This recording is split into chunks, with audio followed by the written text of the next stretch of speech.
Good morning, everyone. Good morning, everyone. Okay, so in the last class, we have done till what contract of indemnity is, till what contract of guarantee is, and we specifically discussed about the related sections of contract of indemnity and contract of guarantee. So, though we have done with the part of what indemnity is and what guarantee is, now we need to differentiate between the two. As you know, that the contract of indemnity is the contract where the it depends upon the contingency. That if so in indemnity, what we have discussed, that if you contract with somebody, that if you will suffer some loss because of me or because of this third party, I will compensate that loss to you. That was the indemnity. And in guarantee, there were three parties. Just like I gave you the example of one kid who was begging on the road, and he specifically asked me that, okay, don't give me a money, please get me an ice cream. So I took that kid to the ice cream vendor and bought an ice cream for him. Now, the actual debtor who owes money towards that vendor is that kid, and towards the person to whom money is due, that is the vendor, will be the creditor. So debtor, principal debtor and creditor is there. But I said, don't worry. I said to the vendor, don't worry, you give it to him. If he will not be able to pay, I will be paying. So here I am giving a guarantee that don't worry, your money is not going anywhere. I will be paying it. So I am giving a surety. I am giving a guarantee. So in that case, I was a surety, and a person to whom this money was due is a creditor, and a person from whom this money was due is the debtor. Okay. So now from in today's session, we are going to start with the difference between the contract of indemnity and the contract of guarantee. So let's start. Okay, good morning, Ayushi, Farheen, Kashi, Akshat, Satyajit. Okay, so let's, Bacha, today we are going to discuss about the difference between the indemnity and the guarantee. So as we all know that in indemnity, I just promise with the other person that if you will suffer loss because of me or because of this third party, I will compensate that loss to you. So here there are only two parties. I, who is promising, that is the promiser, and the indemnified, with whom the promise has been made. So there are two parties. Indemnity, in indemnity, we have two parties. One who is making a promise is the indemnifier, and the person with whom the promise is being made is the indemnified or the indemnity holder. But in the case of contract of guarantee, just like we have just revised the example done in the previous session, there were three parties. One is the principal debtor, then there is a creditor, and then there is a surety who gives the guarantee. So in contract of indemnity, we have two parties, and in the contract of guarantee, we have three parties. In the contract of indemnity, there is only one contract. That is a contract between the indemnifier and the indemnity holder, indemnified.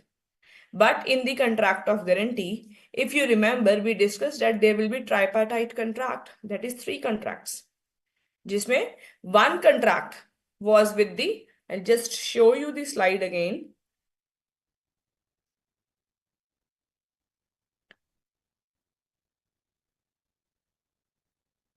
One was the, so this was the contract of guarantee, where one contract is the principal contract. Main contract is that debtor owes money to the creditor.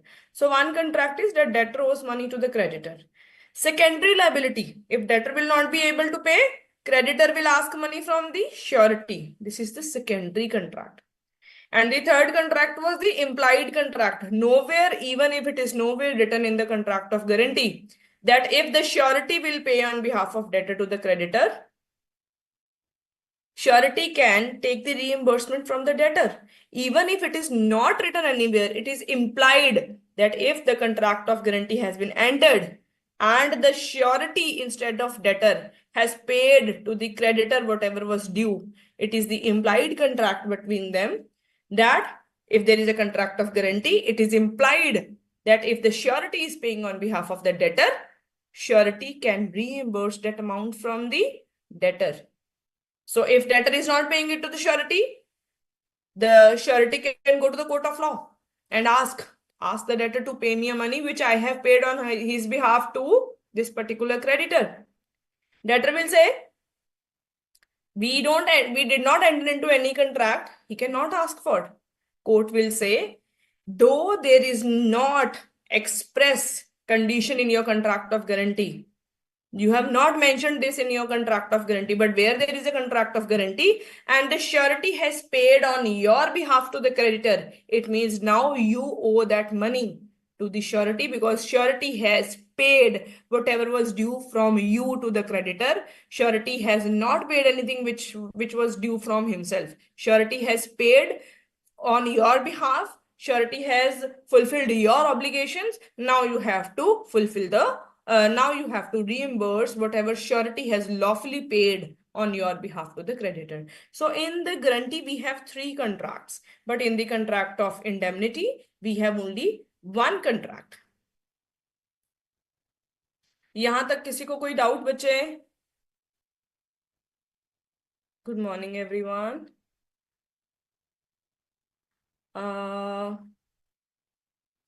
Satyajit, this topic was not covered by me, बच्चे.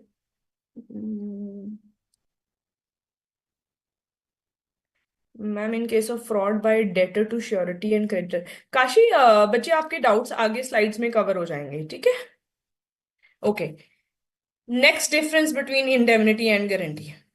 इन indemnity there is only a contract between the indemnifier and the indemnity holder, where the indemnifier promises with the indemnity holder that don't worry, if you will suffer a loss, I will compensate that loss to you. So single and only and the primary liability here in indemnity is only of the indemnifier, right? And this will be unconditional. Indemnifier cannot impose any condition later on that I will compensate you only if you will do this thing. Once a contract of indemnity has been entered, indemnifier's liability is primary and unconditional. But in the case of the contract of guarantee, primary liability, who actually owes money to the creditor? That is the debtor. So primary liability is of the debtor.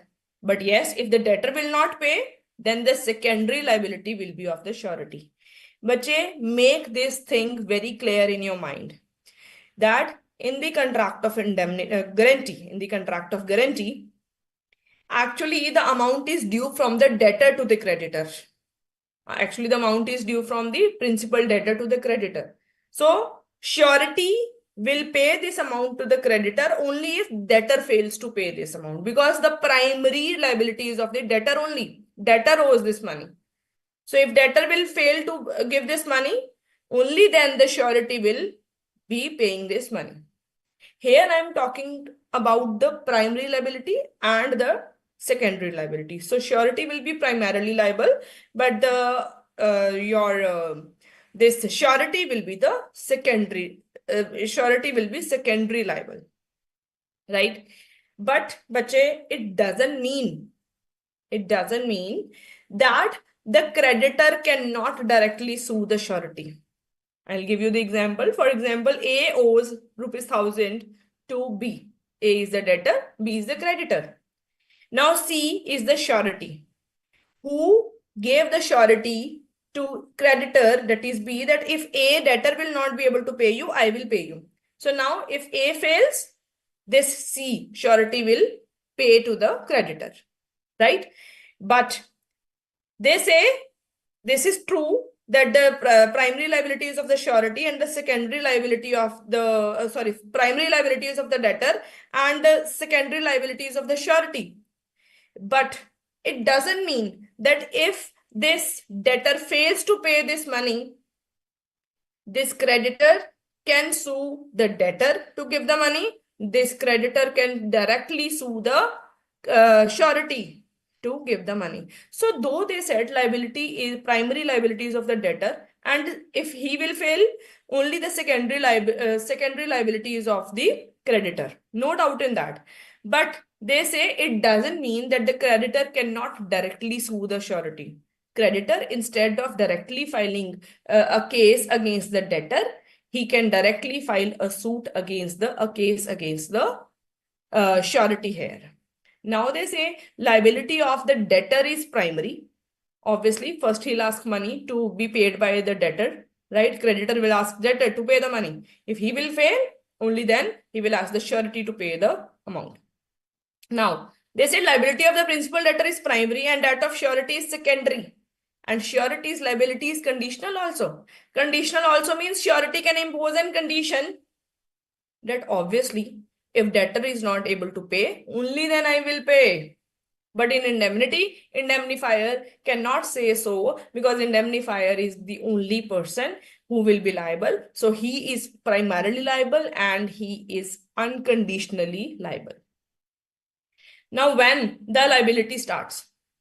In the indemnity, obviously, if debtor, so if A promised with B that if you will suffer any loss because of me or because of any third party, say Z, I will compensate it to you. So now it depends upon the loss. If that loss will happen, only then this indemnifier will be, only then this indemnifier will get liable to pay for the same. But अगर loss ही नहीं हुआ बच्चे, तो indemnifier की liability कभी arise नहीं होगी. So indemnifier's liability arises only on the happening of the contingency, and the contingency is if the loss will take place, only then the indemnifier will become liable, otherwise indemnifier will not become liable. In the case of contract of guarantee, there is a guarantee of a debt, existing debt. For example, A wanted to take a loan from XYZ bank. And XYZ said, I don't rely on your financial stability. Give me some guarantee. Now, A wants the loan. A asked his friend Z that please give a guarantee for me. Now, Z is giving a guarantee to this XYZ bank on behalf of A for the existing liability, for the existing debt. Debt exist कर रहा है, इसीलिए ही तो उसको guarantee देने की जरूरत पड़ी. So there is already an existence of debt here for which the guarantee needs to be given. But in the indemnity, it depends upon the contingency.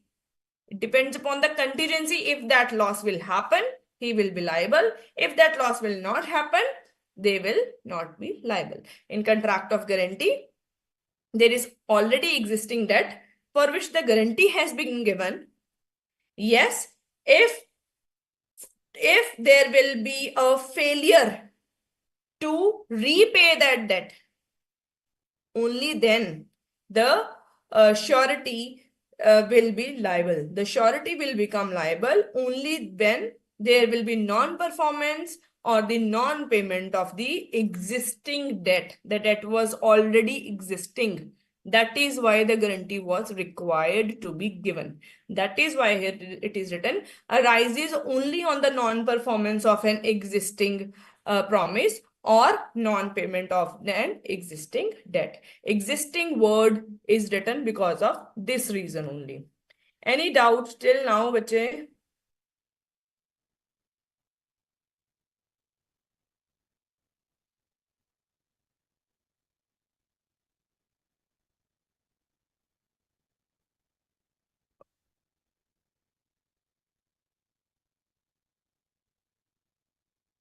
Uh, Ansupa, for that, I think you need to connect with the concerned person. But if you are not able to have the access to the class.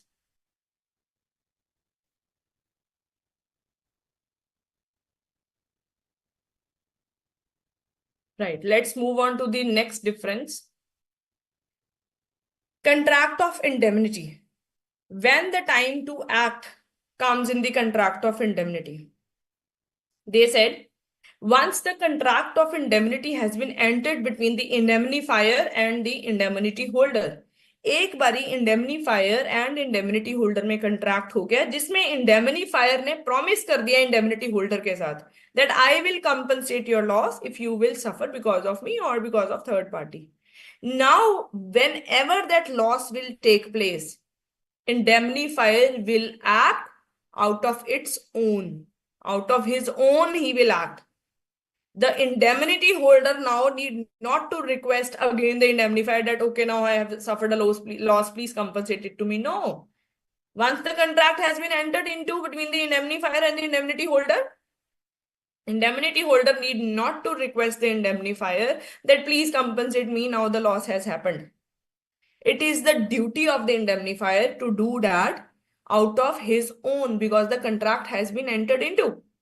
And if he will not do so, indemnity holder can go to the court of law and can file a case against the indemnifier. Sir, there was a contract of indemnity between both of us and now he is not paying it to me.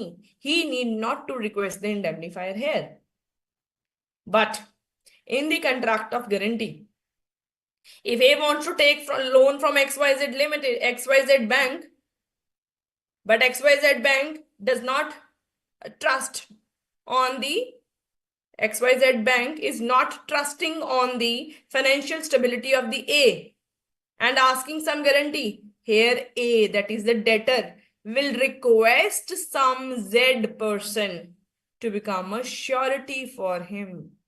So here the principal debtor will definitely request a surety to become a surety for him. Further, if the principal debtor will fail to pay the amount to the XYZ bank, repayment करने के लिए वो fail हो जाता है, again the debtor will request the surety that please pay on my behalf. We have entered into a contract of guarantee.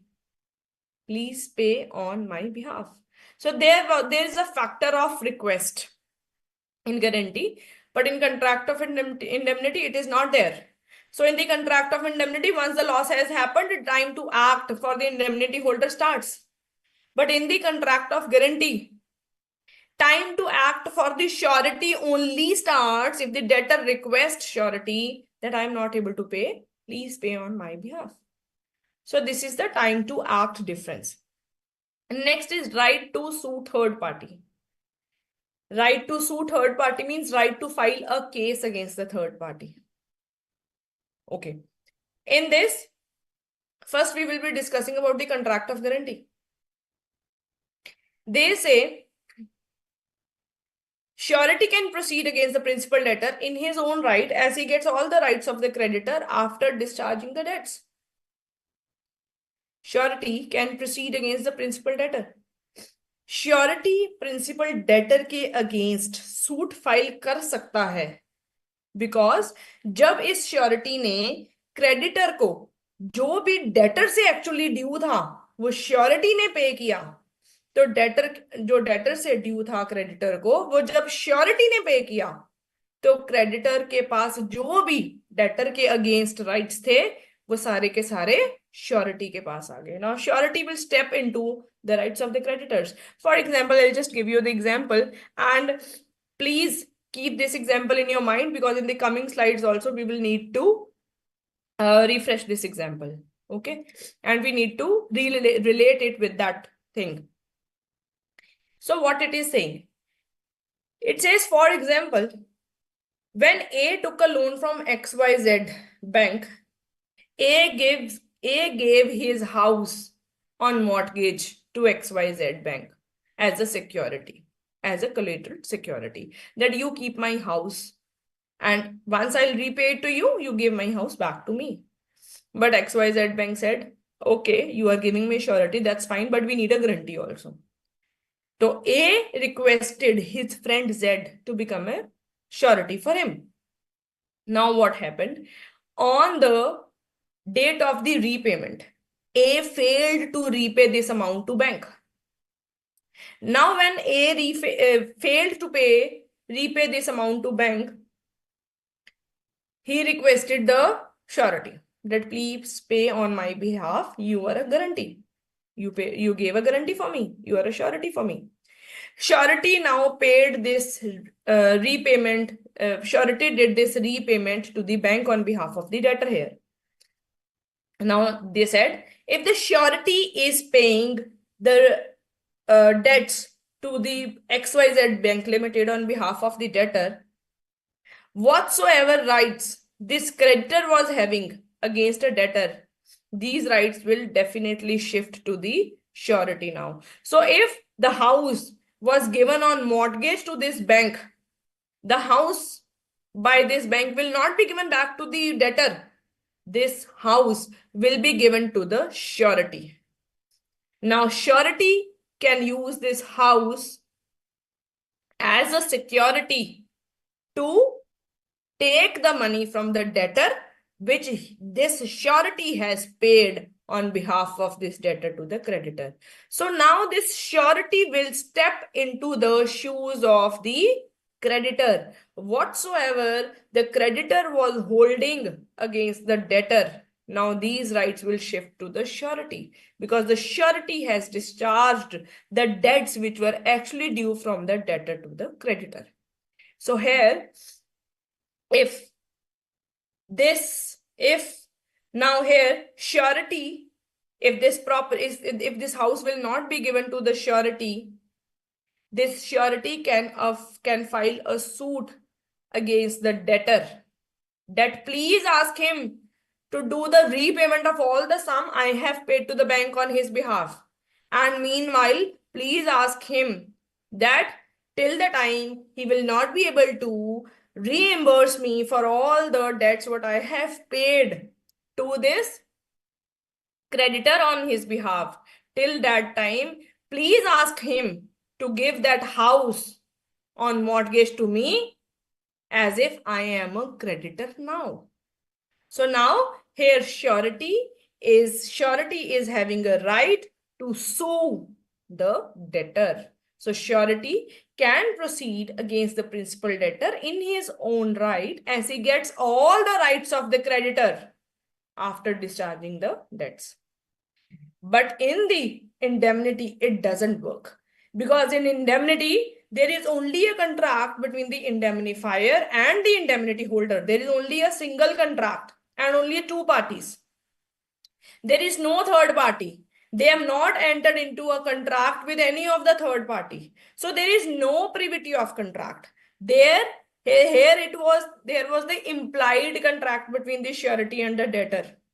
We read about the three types of the contract, which are the part of the contract of guarantee. In that, there was a third part of the contract where there was a third type of the contract, which was the implied contract between the surety and the debtor. But here there is only a single contract, that too between the indemnifier and the indemnity holder. They cannot, even the indemnifier cannot sue any third party because he never entered into a contract with any third party. There is no privity of contract between him and the third party. So he cannot sue any of the third party because there were only two parties in the contract of indemnity and there was no privity of contract with any of the third party. So this is the point of right to sue the third party. Difference of the point that in contract of indemnity, indemnifier cannot sue any third party, but in the contract of guarantee, surety can sue the debtor कि जो rights अब creditor के थे अब वो मेरे हो गए हैं जब तक तुम मुझे सारी की सारी रीइंबर्समेंट नहीं कर देते जो मैंने तुम्हारे बिहाफ पे क्रेडिटर को दिया है. This is your difference of right to sue the third party. Now the purpose. For the contract of indemnity, the purpose was indemnifier said to the indemnity holder, if you will suffer a loss, I will compensate it to you. I will reimburse the loss to you. But in the contract of guarantee, surety is just giving a guarantee to the creditor. Ki if the debtor will not pay, I will pay you. So the surety is just giving a security to the creditor that don't worry, you are secured. If debtor will fail, I will pay you. So in the case of the contract of indemnity, It is the reimbursement of the loss to the indemnity holder. But in the case of the contract of guarantee, surety is just giving a guarantee, is just providing a security to the creditor that don't worry, if debtor will fail, I will pay you. Competency, a most important point. They said, just like we have also discussed in the beginning of the last session, where we discussed that before moving on to that this is the contract of indemnity or the contract of guarantee, we have to make sure that it should be a contract. And for a contract, all the valid essentials must be fulfilled. And the main essential is that the parties must be competent to contract. So they say in the contract of indemnity, indemnifier and the indemnity holder, that is the indemnified, both the parties must be competent to contract. In the contract of guarantee, कहते same should be followed. They said contract of guarantee, as its name depict, it is basically talking about the guarantee. Who gave a guarantee? The surety gave a guarantee to the creditor. Surety gave a security to the creditor. So main contract is between the surety and the creditor. If the surety would not have been here, there would not have been a contract of guarantee. So main parties are surety and the creditor. They said surety and the creditor must be competent to contract. They said, what about debtor? They said, even if the debtor is not competent to contract, say he's a minor, even then this contract of guarantee is a valid contract. So they say, if the surety or the creditor are incompetent, the contract is not valid. But if yes, the debtor from whom the amount is due, if that person is a minor, that will be okay. The contract will be valid. For example, I just gave you example of a kid begging on the roadside. I took him and got an ice cream. I was a surety for him. He was actually the debtor and the vendor was actually the creditor. So the vendor and I, who is a surety, must be the person, must be measured, must be competent to contract, even though that kid, is a minor. Hardly matters, because at the end, if that kid will not be able to pay, he can directly file a suit against me. That is why they say the only competency of surety and the creditor is required in the contract of indemnity. Even if the debtor is a minor, he's not competent, the contract of guarantee is still a valid contract. Now you can read this slide for a minute, bache.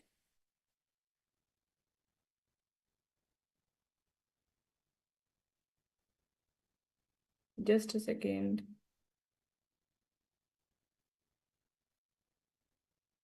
Chaitanya, privity of contract is, so when two parties enter into a contract, they have rights and duties towards each other, right? So there is a privity of contract between them. They cannot sue any third person who is not even a party to contract. So 2 parties, 3 parties, 4 parties, whoever are the parties to contract, have the rights and duties towards each other only.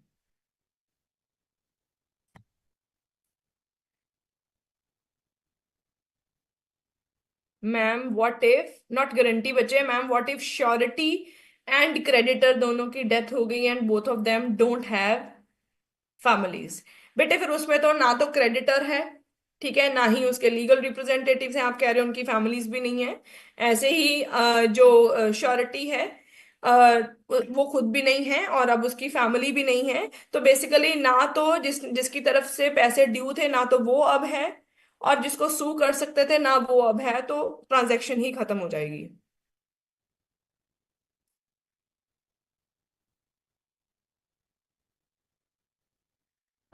Himanshu, ठीक है बेटे, मैं हिंदी में भी explain कर रही हूँ साथ साथ में।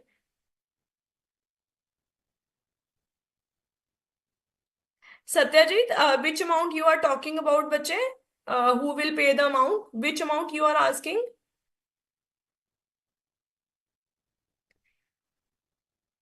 Guruma, बच्चे, we are doing the indemnity and the guarantee. And we have discussed the concepts in the last class. That is why we are directly doing the difference between the two, बच्चे.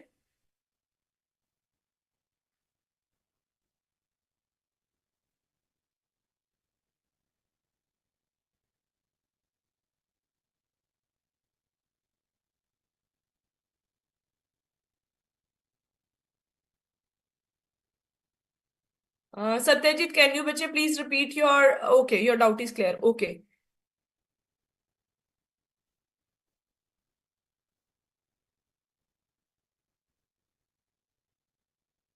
XYZ बच्चे जो भी XYZ का जो question है, बच्चे आप previous year के क्वेश्चन पेपर्स वगैरह देखिए, उससे आपको आइडिया हो जाएगा.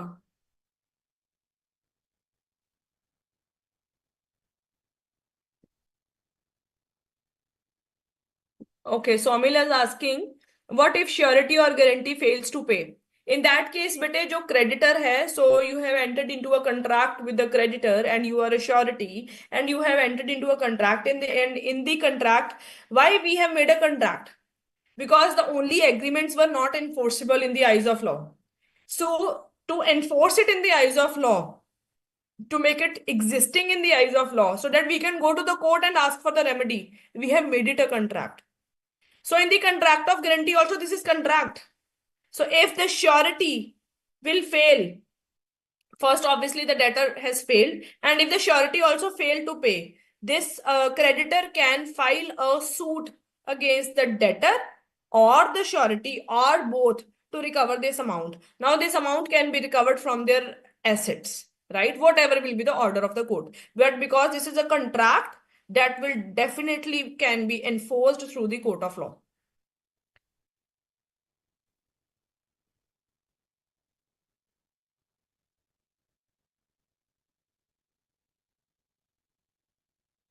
If surety dies, then what will happen? If debtor fails to pay and surety is an orphan, what will happen? How will creditor? I told you, bache, creditor can file a suit against them. The person says, okay, XYZ बच्चे जो आपका misunderstanding और without consideration वाला doubt है, ये आगे clear होगा. Okay, let's move further. थोड़े से क्वेश्चन सॉल्व करते हैं. Okay, multiple choice question. How does a contract of guarantee differ from a contract of indemnity in terms of liability? If we just take the consideration of liability, अगर हम सिर्फ liability को mind में रखें, तो contract of guarantee और contract of indemnity में क्या difference है? First option, in a guarantee, the guarantor is immediately liable for the damages. जो surety है, he is immediately liable for the damages. Whereas in indemnity, the indemnifier steps in only if the primary party defaults. कौन सी primary party? There is no primary party in the indemnity. In a guarantee, the guarantor becomes liable only after the primary party defaults. Whereas in indemnity, the indemnifier takes responsibility from the start. In both, the third party is always liable regardless of the primary party's actions. In indemnity, the indemnifier is liable only for financial obligations, whereas the guarantor is liable for all the obligations.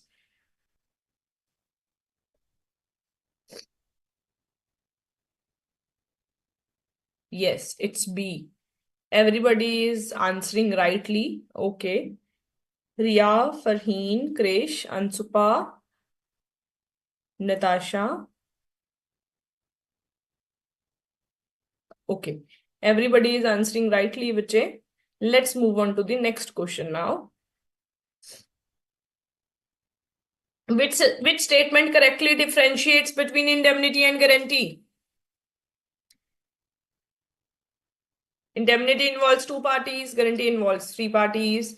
Guarantee involves two parties, indemnity involves three parties. Indemnity covers the debt of a third party, while guarantee covers losses directly. Guarantee and indemnity always involve monetary compensation from the indemnifier or the guarantor.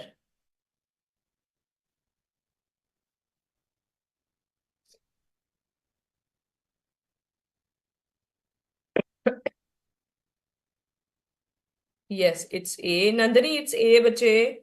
Okay, everybody is answering rightly. Pragati, Krish, Ansupa, Sakshi, Riya.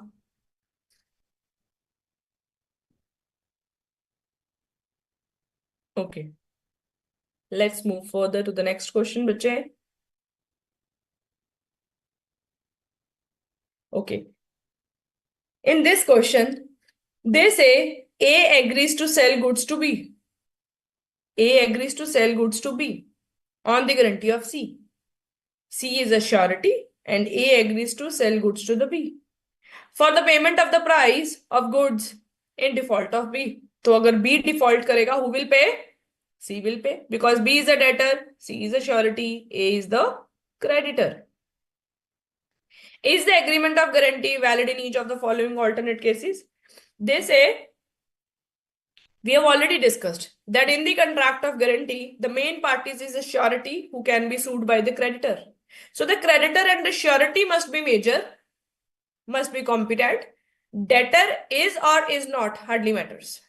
So here, who is a debtor? B is a debtor. So if B is a minor, that's okay. But if A or C is the minor, in that case, the contract will not be a valid contract. So if A is a minor, it means the contract is void because A is the creditor. If B is a minor, he is a debtor. It's okay if he is a minor, contract will still be valid. And if C is a minor, again, C is a surety, he needs to be competent. If he is a minor, again the contract is void. So you can read this question and answer. I'm giving you a minute.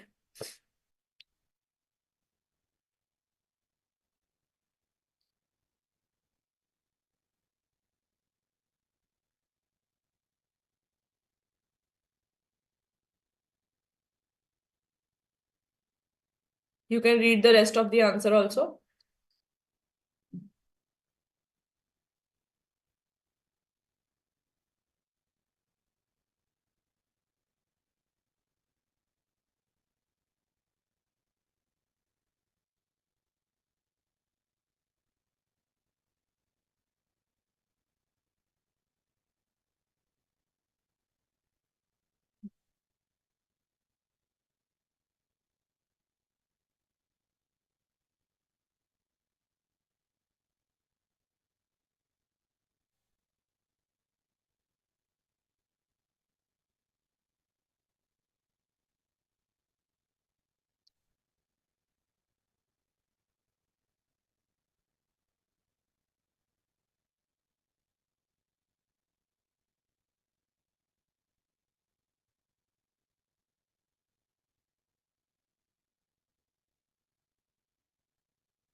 Satyam, bache, in your question, you are saying ki when the transaction already took place, after that, after some time, C becomes the guarantee. C becomes the guarantee, that is a surety. But as we discussed yesterday only, that there must not be a past consideration. What is consideration in guarantee? What surety is getting in return? Surety के लिए consideration ये है that जो वो चाहता है वो हो जाए, लेकिन यहाँ पे तो जो श्योरिटी चाहता है वो पहले ही हो गया. व्हाट श्योरिटी वांट्स कि ए को मनी मिल जाए, बट यहाँ पे श्योरिटी का रोल अभी स्टार्ट नहीं हुआ था और ए को मनी मिल गई थी. Surety became a became surety the later on, C became surety later on. So now there is a past consideration. This is not a valid contract of guarantee, first of all. Got it?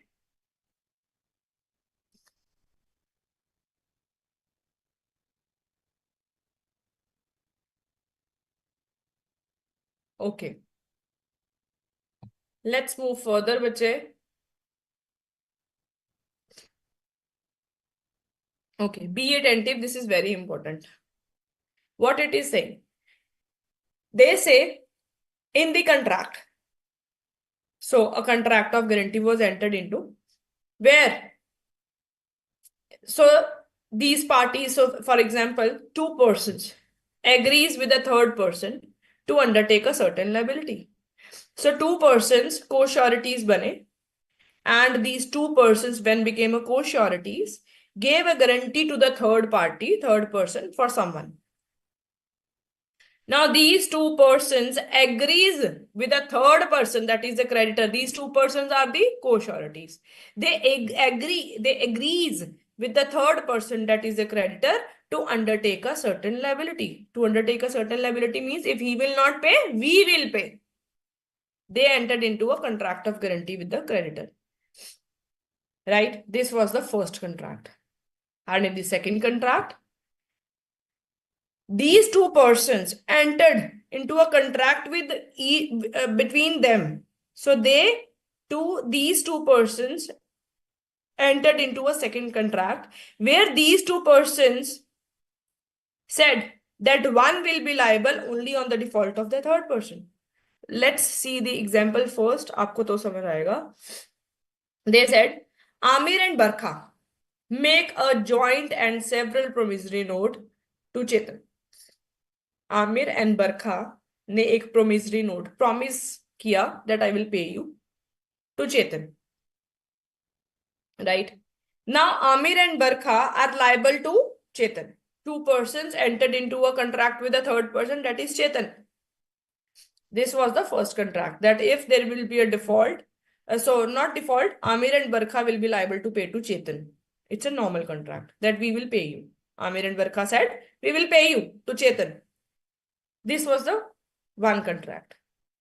Whereas Amir and Barkha make one another contract where Amir said that Barkha, you will pay first, and if you will not be able to pay, I will pay on your behalf. So they entered into contract with each other, Amir and Barkha, and they decided that Amir said, I will be paying only if you will fail.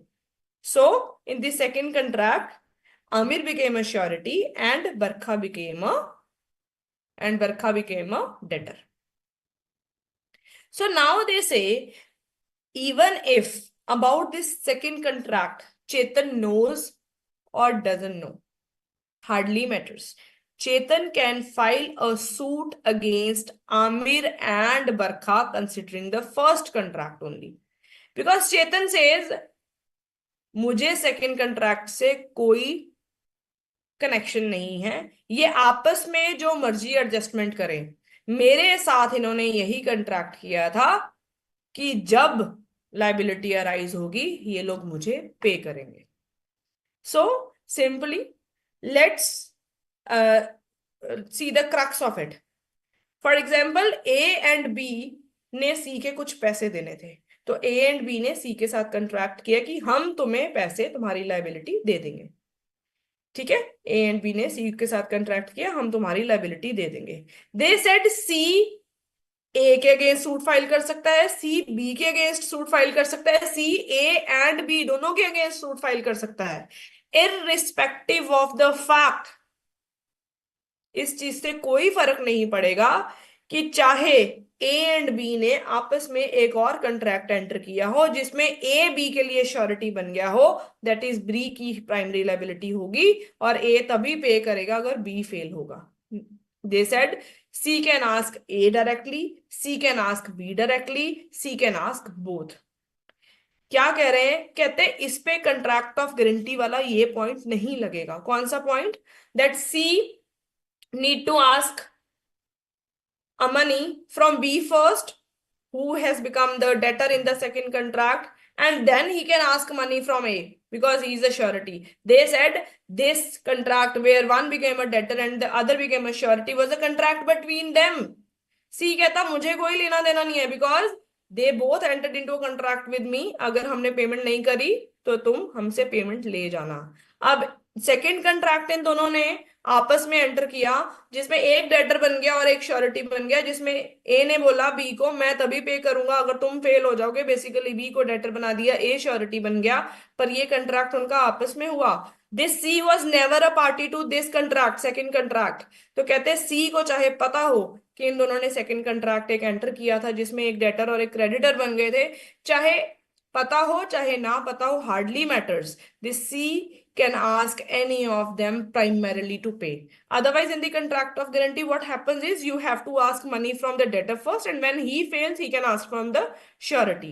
But in this, both are the debtors because in the first contract, A and B said we will pay you. And then in this, they entered into second contract, these two A and B, that A will pay only if B fails to pay.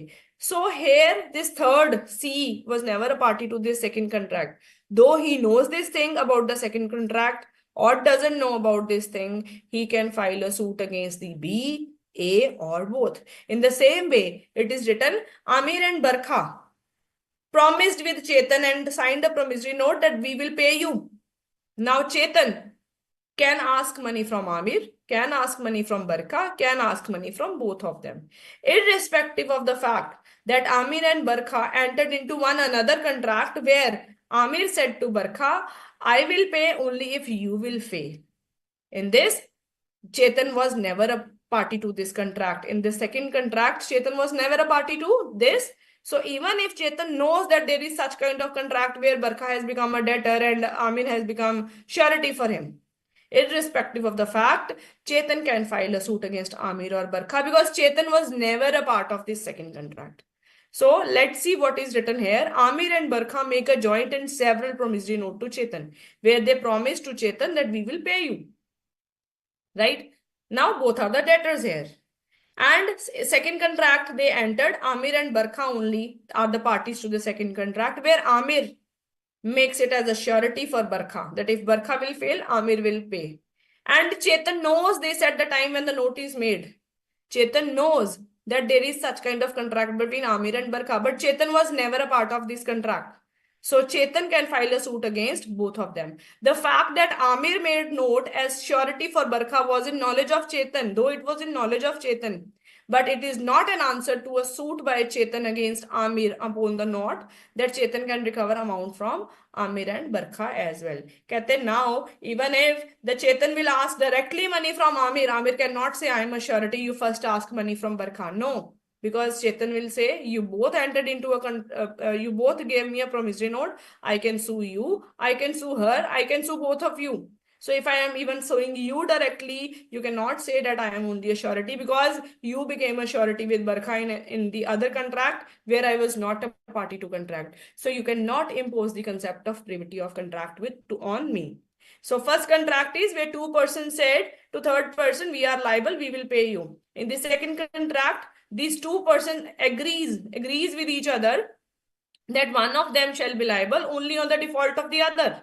The third person not being to party to such contract. Here Chetan was never party to this second contract. In this case, they said both of them, Amir and Barkha, primarily liable honge, irrespective of the fact that there was arrangement between them entered by the second contract. Any doubt to anyone?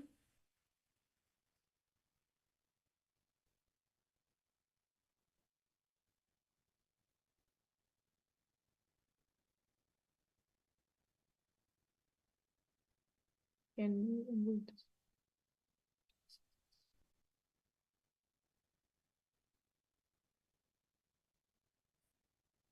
Chaitanya, first of all, bache, in the first contract also there was not a guarantee, okay? Because here there are simply two persons just who owes money to the third person said we will pay you.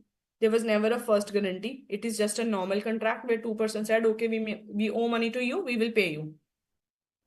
They said if these two persons entered into a contract where one said, I will pay you only if you will fail, this is not even a contract of guarantee. Why? Because in the contract of guarantee, there are always three parties. And in this second contract also, there are only two parties. And two parties are where one party has become a debtor, second party has become a surety. Where is a creditor here? Creditor is not here because he was never a part of this contract. So neither there is a first guarantee nor there is a second guarantee.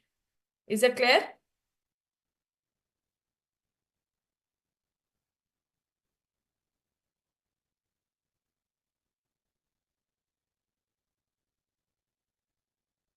Kavita, bache, in a second contract also, there is not a contract of guarantee. There is just the adjustments between the two debtors where one debtor said, okay, I will pay you if you will not be able to pay, right? Where one party has become a surety for the other party, that is the debtor. One debtor has become the surety and one debtor is a debtor only. Where is the third party to whom the guarantee is given? Creditor is not there. So even this second contract is not a contract of guarantee.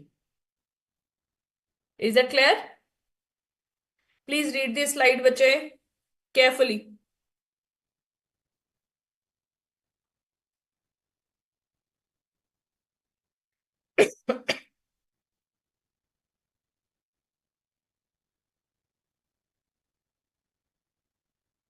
Okay, let's move forward. Discharge of surety. Surety की liability कैसे कैसे किस किस तरीके से खत्म हो सकती है, how we can discharge the liability of a surety. So we have three ways and these three kinds of the discharge of sureties are further having the three sub points under them. So let's start with the surety, discharging of the surety. So first we will be discussing about this discharge of a surety by the revocation. Then we will be discussing about the discharge of the surety because of some conduct of the creditor. Creditor ने कुछ ऐसा किया जिसकी वजह से discharge हो गया surety. Or the third ways we will be doing where the contract is not valid because of some reason. Because the contract of guarantee is not valid, now again the surety is discharged. So we will be doing these ways how the surety can be discharged. First, let's see how the surety can be discharged by the revocation. What do you understand by revocation? Revocation means one thing which is continuing and we just cancel it in between. One thing which is continuing, which has started and now we are cancelling it, is a revocation. Now, how this cancellation can be done? The first way of cancellation, first way of revoking the guarantee. Once the guarantee is revoked, once the cancellation of the guarantee is done, it means the surety is discharged. Now you cannot ask the surety to pay the money if the debtor will fail. So first type where the surety can be discharged by the way of revocation is by notice. For example, the continuing guarantee was going on. Let's see this example only. This is specific guarantee or continuing guarantee. Now we have two types of the guarantee. Specific guarantees which was only for a single transaction, and in the continuing guarantee which is continuing for the series of the transactions. They said if the guarantee was for a particular transaction, was for a specific transaction, in that case, if that specific transaction has already taken place, in that case, the guarantee now cannot be revoked because that specific transaction has already taken place because of which the guarantee was given. Now you have to pay it. But yes, if that specific transaction has not taken place yet, before that, you can give a notice of revocation.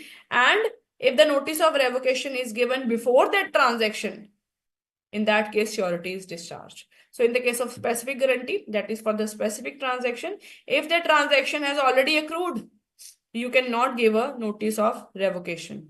But if that specific transaction has not taken place yet, has not accrued, in that case, you can give a notice of revocation and the surety can get discharged.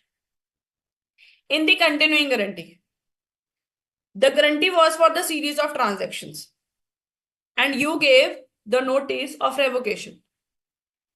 The transactions which already took place before this notice, you are liable for that.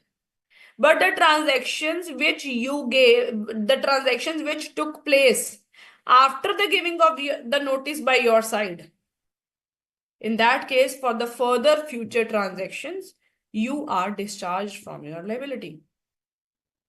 For example, in the case of Offord versus Davies, the surety gave a guarantee of 12 months for the bills up to £600.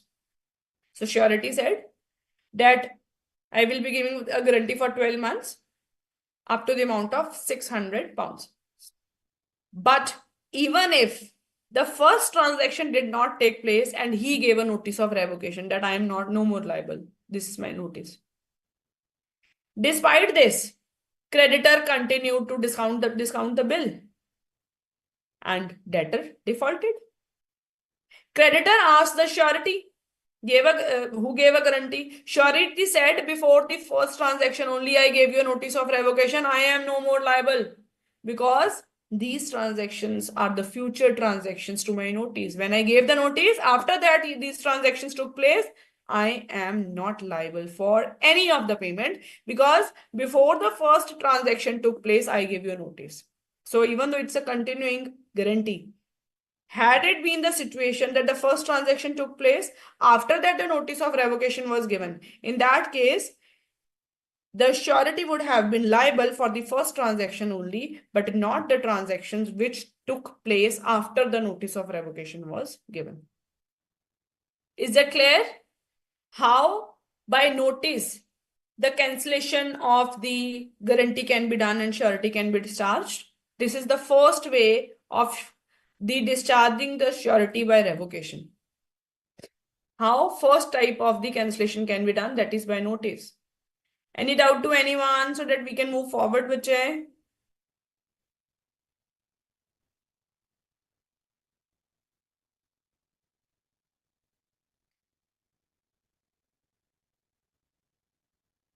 Okay. Let's see the other type of the discharge of the surety through cancellation, through revocation. How the guarantee can be cancelled. How the guarantee can be cancelled in the second way. First way was by giving a notice. Second way is by surety's death. A person who gave a guarantee dies. Obviously, the guarantee will get cancelled. But कहते हैं अब about which transactions, कहते हैं obviously specific transaction, specific guarantee है, तो in that case if that transaction took place already accrued before the death, in that case surety's estate, surety's property will be liable.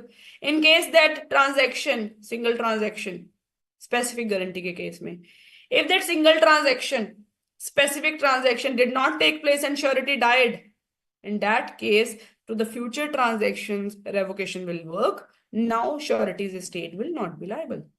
Once the death took place, the guarantee is cancelled. In the case of continuing guarantee, the transactions which took place before the death, surety's estate will be liable.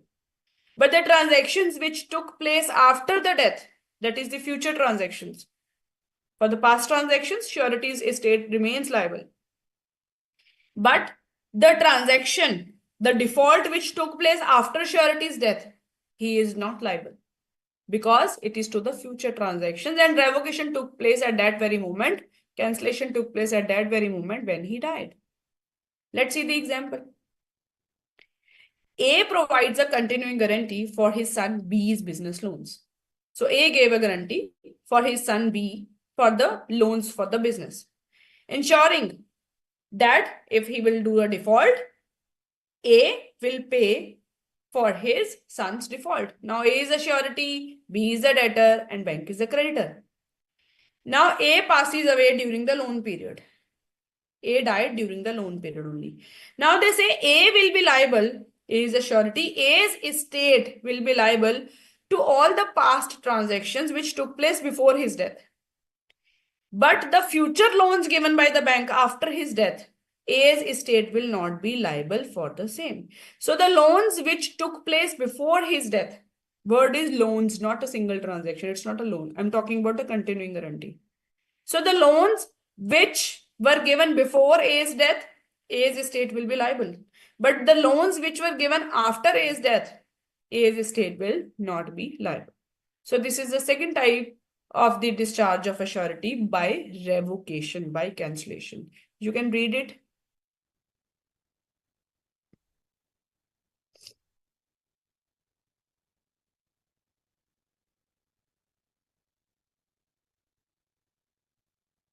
Next type of the revocation is novation. Novation means instead of the old contract, a new contract has been entered.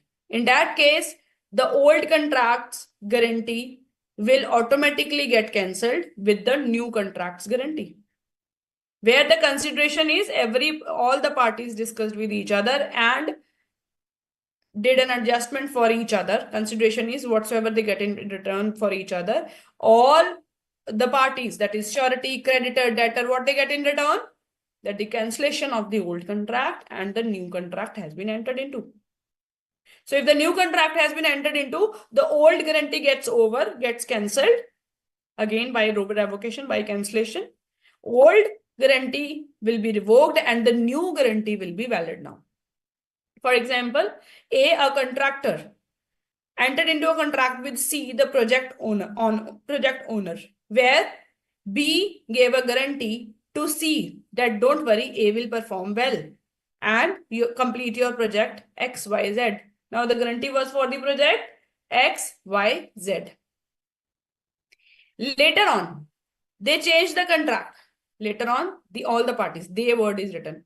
A, C, and B changed the contract and where the guarantee was given, where the A said, okay, instead of XYZ, now we will be completing the project JKL. Now the old contract of XYZ to complete the project XYZ ended up. Now the new contract has been entered where B gave a guarantee for JKL and A promised with C that, okay, I will complete the project JKL, not XYZ.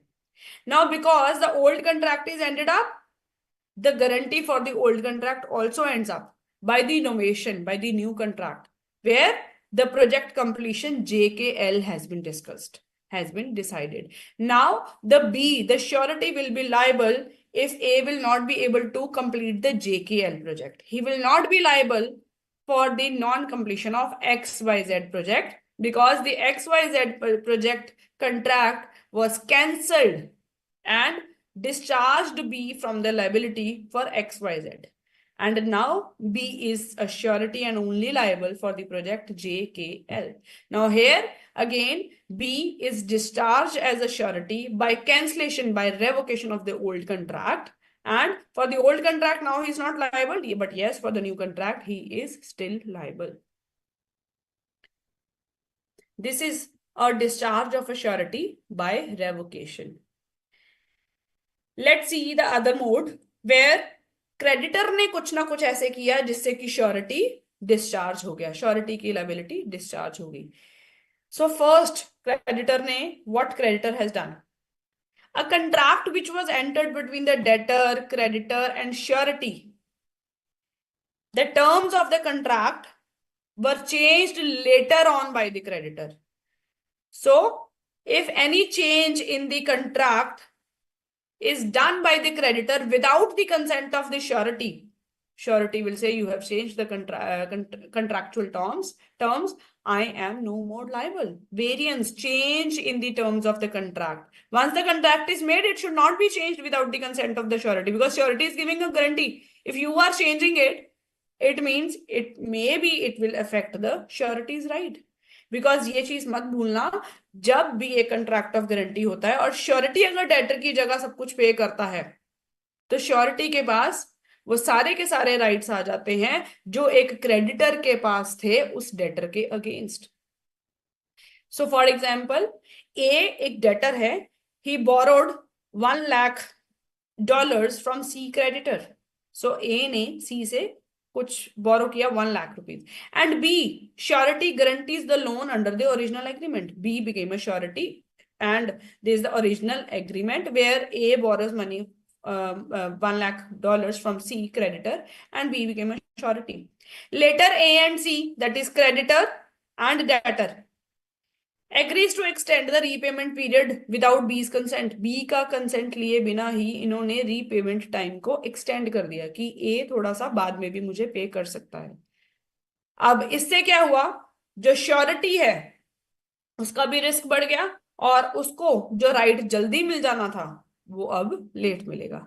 So here, if it is done without B's consent, that is without asking this thing from the surety, the surety is discharged from his liability. He will not be liable because the creditor, because of the conduct of the creditor what has done, has changed the terms of the contract without surety's consent. Surety said, why I should be liable? Now I am not liable because you have changed the contract without my consent. This is the first way of where the surety can be discharged because of some conduct of the creditor. First conduct is where he has changed the terms of the contract without taking the consent of the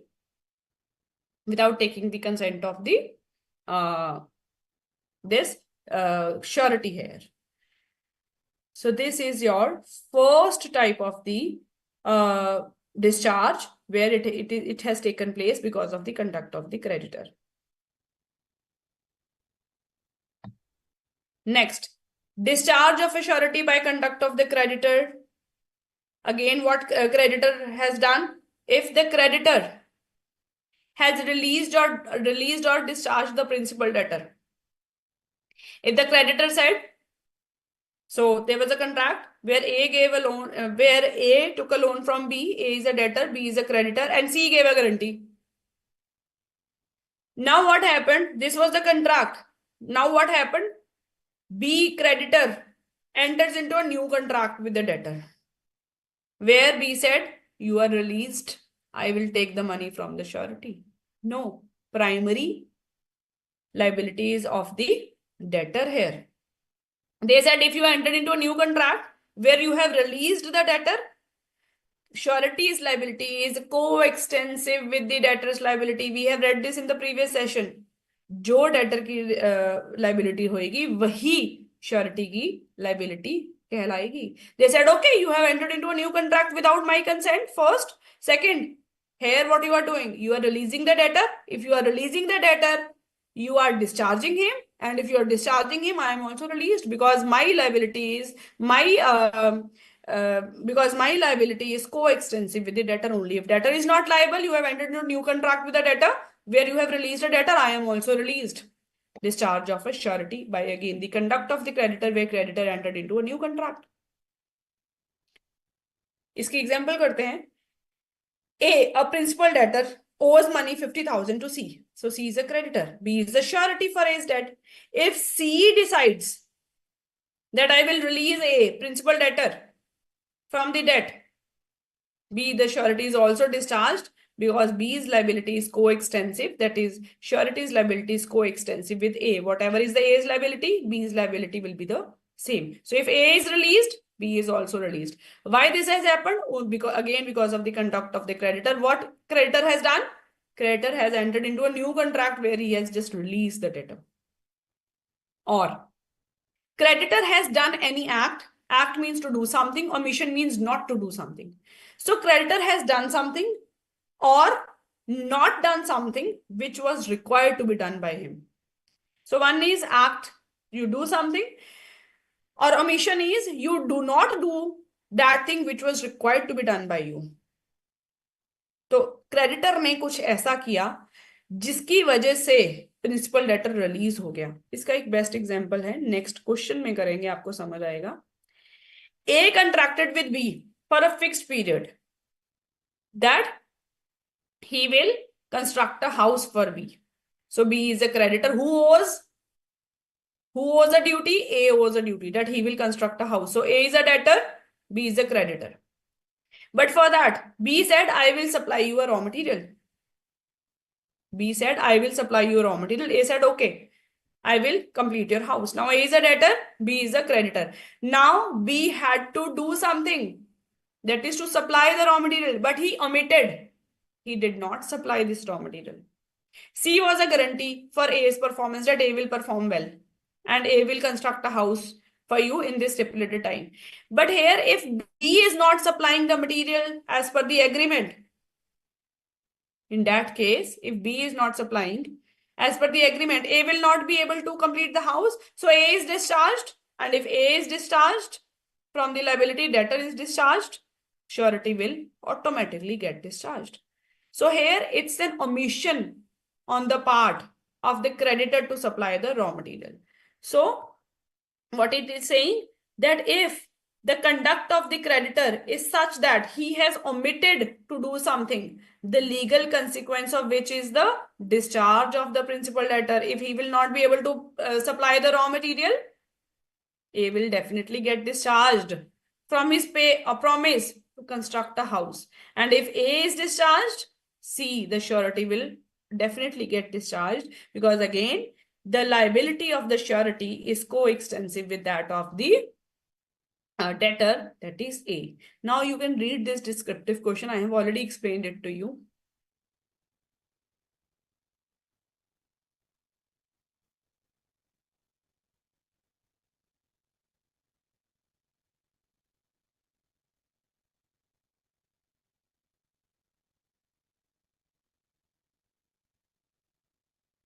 Okay. We are doing the ways where discharge of a creditor surety by conduct of the creditor is done. So creditor has done something. They say next part, where the creditor has compounds with, gives a time or agrees not to sue the principal debtor. If a creditor promises with surety, did some composition, that is, did some arrangement. So once he entered into a contract of a guarantee where debtor, creditor, and surety is a party, he cannot tamper with that contract later on. They said There was already a contract, and now what creditor has done? Creditor has done some composition with the principal debtor, did some other arrangement of the payment, gives more time to, or agrees, okay, don't worry, I will not sue you, I will directly sue to the surety. If this type of thing has been done, in that case also, surety will be discharged. So example, a principal debtor owes $50,000 to C, a creditor, and B is a surety. Without taking the consent of the B, C, the creditor, what creditor is done, what conduct he has done? C agrees to give extra 6 months to the debtor, that okay, you take extra 6 months and repay the debt. Now, by granting this extension, C has again changed the terms of the agreement without taking the consent of the surety, that is B's approval. So B is discharged from liability as surety for A's debt, because these actually affects the rights of the sureties later on. So this is the next type of the discharge of a surety, which is done because of one of the way of the creditor. Okay. Now, cases where surety not discharged. They said, now this is exceptions to the previous point, and previous point is C point. That is this point. That is where composition was done, time was given, or agrees not to sue. But one thing is, I say, creditor said to the debtor, I am not going to sue you. I am not going to file a case against you. One thing is, I am just patiently waiting that koi baat nahi, might be he'll be able to pay. So one is, I am just patient enough to file a suit against you. One is, I am saying I am not going to sue you. There is a difference. One is, I am waiving off my right. I am not going to file a suit against you. One is, I am just waiting. Might be you will perform. And I am just waiting. I'll just wait for some time to file a case against you, but I will file. So if there is a creditor's forbearance to sue, it is not included in C. Forbearance means just being patient enough. He's not saying he's not promising with the debtor that I will not sue you. He's just forbearing. He's just showing the forbearance.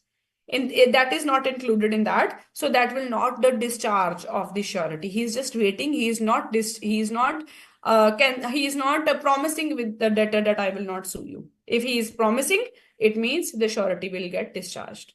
So if creditor's forbearance to sue, it does not discharge the surety. So if in the previous example, A did not make the payment of $50,000 on due time to C, अगर principal debtor ने C को due time पे payment नहीं करी, and C did not sue only for a next year, सिर्फ 1 साल तक के लिए उसने केस फाइल नहीं किया, इसका मतलब ये नहीं है कि बी की लायबिलिटी खत्म हो गई, क्योंकि ए के अगेंस्ट वो अभी भी सूट फाइल कर सकता है. क्रेडिटर ने यहाँ पे डेटर के साथ ये प्रॉमिस नहीं किया कि मैं आपके अगेंस्ट सूट फाइल नहीं करूंगा. It is still there, he can file a suit. It is just that he has not filed a suit for another year. Another exception is surety not discharged where agreement made with a third person to give time to principal debtor. One is, creditor is promising with the debtor that I will give you extra 6 months. That will definitely discharge the surety because they are changing their contract of guarantee. But if some third party comes and asks the creditor, please give some time to the surety, here the contract of guarantee is not being tampered with. He is just entering into contract with a third person that okay, I will give time for you. So if in the previous example, C contracts with some third party, Z, to give extra 6 months to A principal debtor to repay the debt, B will not get discharged. That is, surety will not get discharged from the liability as surety for A's debt, because here creditor is not promising with the debtor and changing their contract of guarantee. Contract is promising with some third party. He is not even tampering with the contract of guarantee which was entered between these three, right? So these will not discharge them from their liability. Next conduct of creditor means creditor should not do anything or should not omit to do anything which he was required to do, which will be dangerous for the surety's remedy. What is the surety's remedy? Obviously, if surety will pay on behalf of the debtor to the creditor, on debtor being failed to pay the same.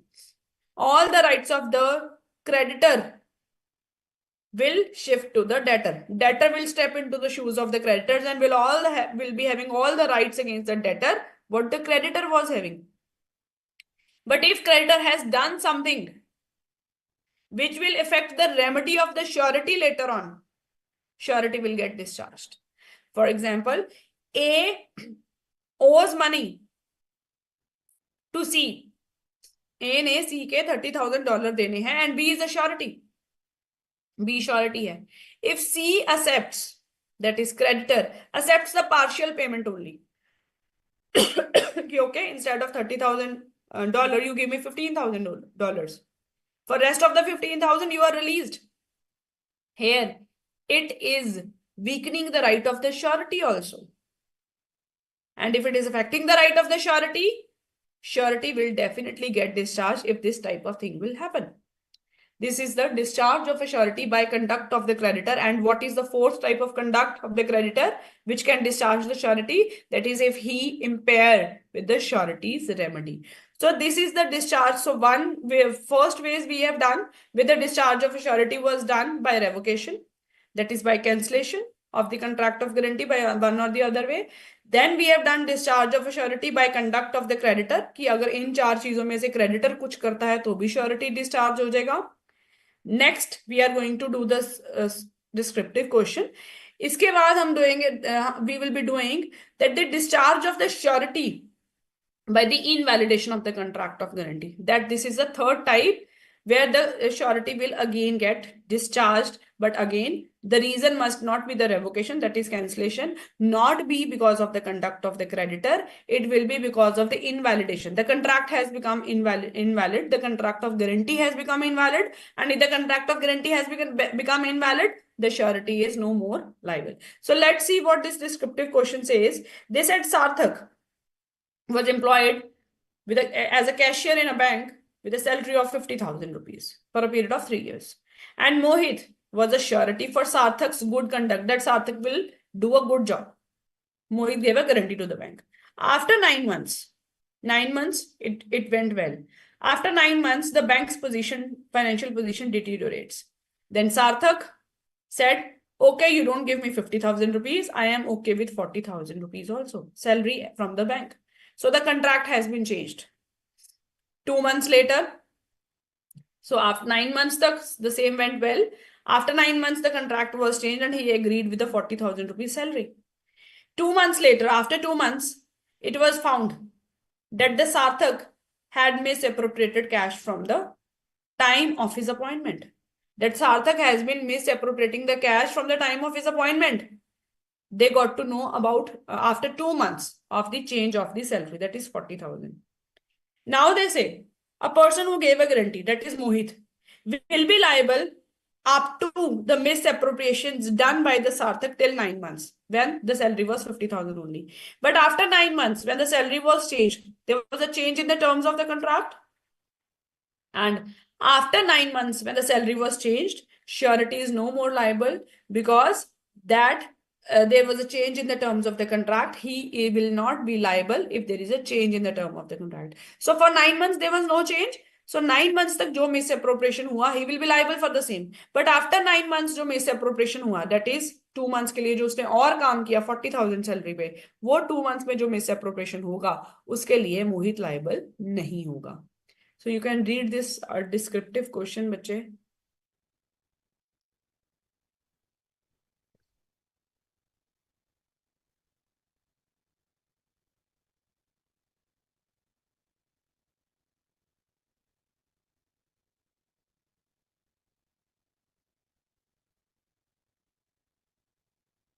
Gurma, bache, these examples are not taken from the study material, right? So those examples are different. These examples are different. You can refer the both of the examples.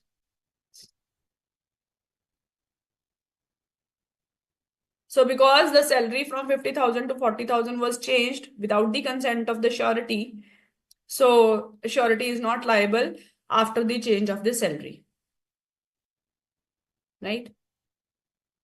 Okay. Now we will be taking a 5 minutes break. right? After that, we will be continuing from the discharge of a surety by the invalidation of the contract of guarantee. Ashok sir, we can start with the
Okay.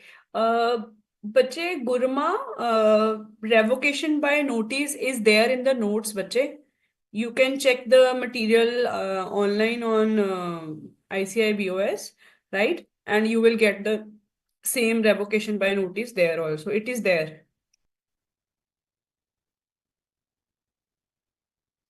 Okay. हाँ जी अक्षित, what is your doubt, बच्चे? You can ask. Meanwhile, let's move forward. Discharge of a surety. Now, the third type of the discharge can be done by the invalidation of the contract of the guarantee. If the contract of guarantee itself has become invalid, how the surety can be asked to pay the liability? You cannot file a case against the surety if he will not be able to pay it, because the contract of guarantee has become invalid. Even if you will go to the court of law, court will say this contract is a not valid contract. Because of these reasons, if the contract has become invalid, the surety will get discharged from his liability. First reason of invalidation of the contract of guarantee can be misrepresentation. So if the surety's guarantee has been taken, surety has been convinced to give a guarantee by giving the information which is misrepresentation, which is not a correct information.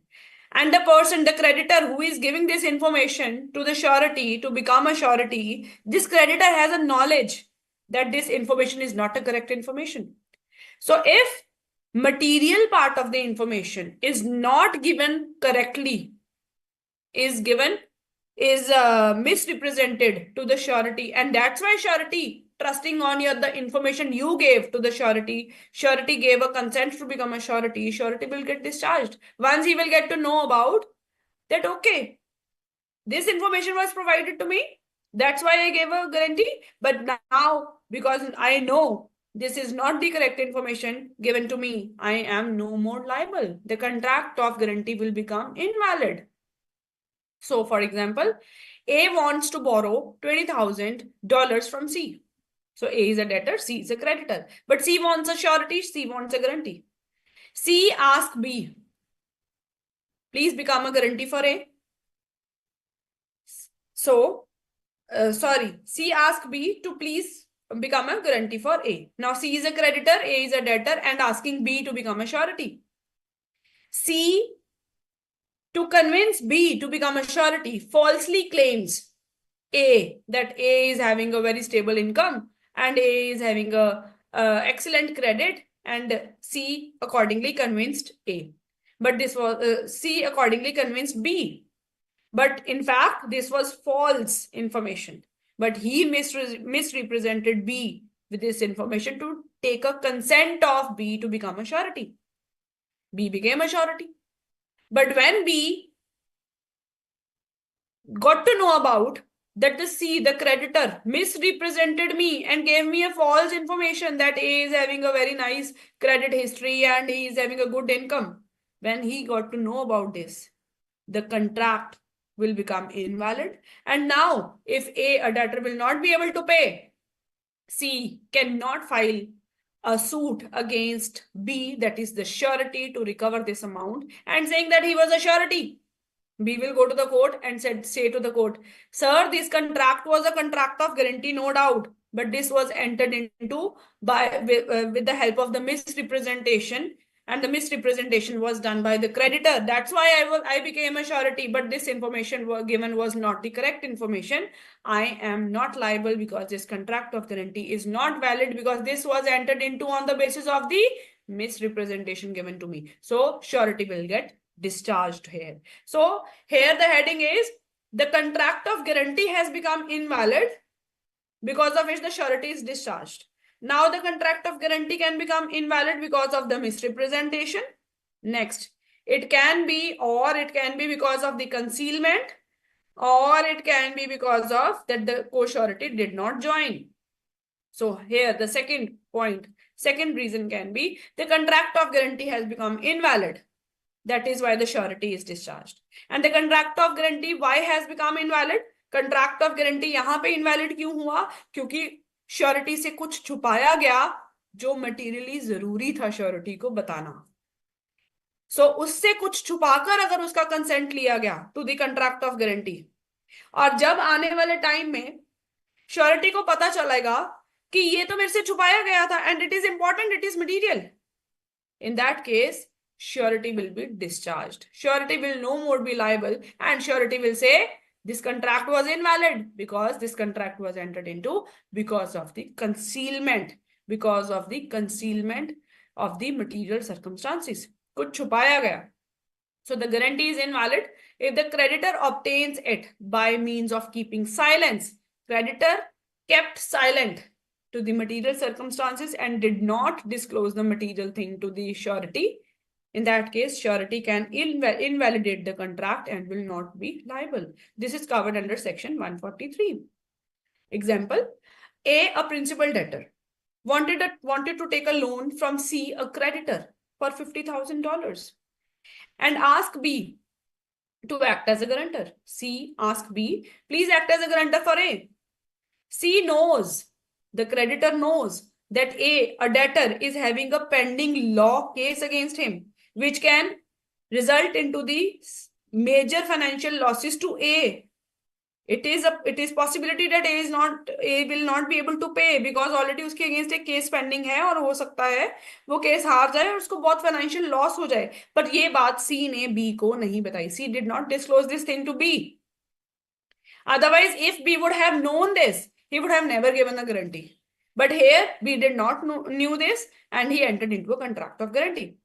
But later on, they said when B got to know about this lawsuit, he can invalidate the contract with the help of this point, that is, it was entered into by concealment. And if he will invalidate the contract, B as a surety will not be liable if he will prove that C, that is creditor, knew this and he concealed this fact from me. This is material. This is important. Here it is important because if the financial loss will take place, obviously he will not be able to. He will not be able to pay. So in this case, this can also invalidate the contract, and if the contract is invalidated, he will not be liable. Next, surety can be discharged because of the invalidation of the contract of guarantee. For example, if surety said if this surety will come, only then I will be liable. So he gave a condition that this contract will be valid only if co-surety will come under section 144. Co-surety never turned up. So if co-surety never turned up, this contract will be invalid contract because surety said, one surety said that the other surety will, if join me, only then this contract will be valid. The other surety did not join, this contract of guarantee will be invalid. So A guarantees a loan. A became a surety and gave a guarantee for the loan, stating, but he gave a statement that this contract will be valid only if B will also join me as a co-surety. B did not join. So this contract of guarantee will be invalid because the validation of this guarantee was dependent upon this condition that if B as a co-surety will join. He never joined, this contract will be again invalid. So if the contract is invalid, the surety will be discharged.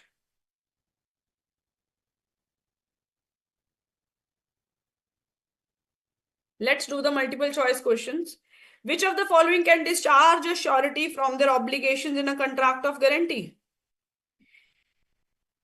Because of which reason the surety can be discharged? Question 1.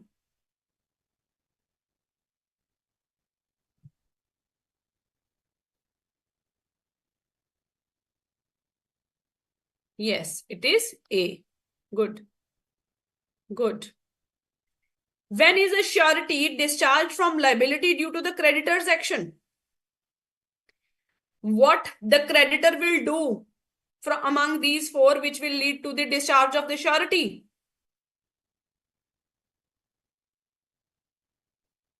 Second question.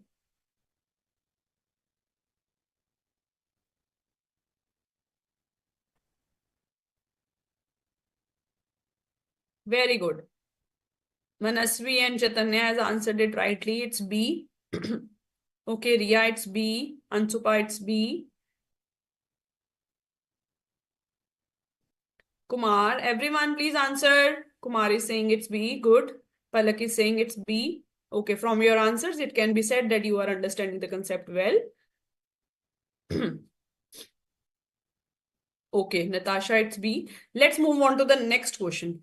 How does the change, the variation of the terms of the contract between the debtor and the creditor affects the surety? So if the debtor and the creditor will change the terms of the contract, what will be the surety's liability? Will it affect the surety?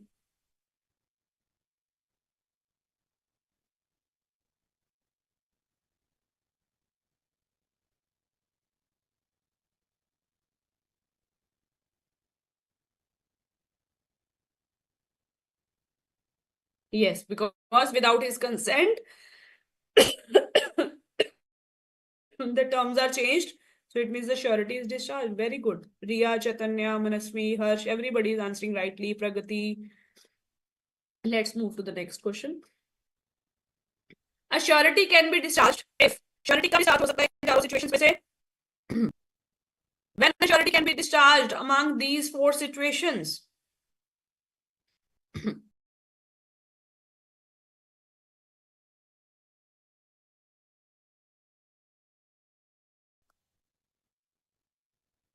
Okay, very right. Chaitanya, it's C. Naina, it's C. Manasvi, Ansupa, Kumar, Riya, Palak, everybody is answering rightly. It's C. Let's move on to the rights of a surety now. Surety के क्या-क्या rights होंगे? Now, the surety will be having right against the creditor, will be having the rights against the debtors, and will be having the rights against the co-sureties. Now, what these rights are?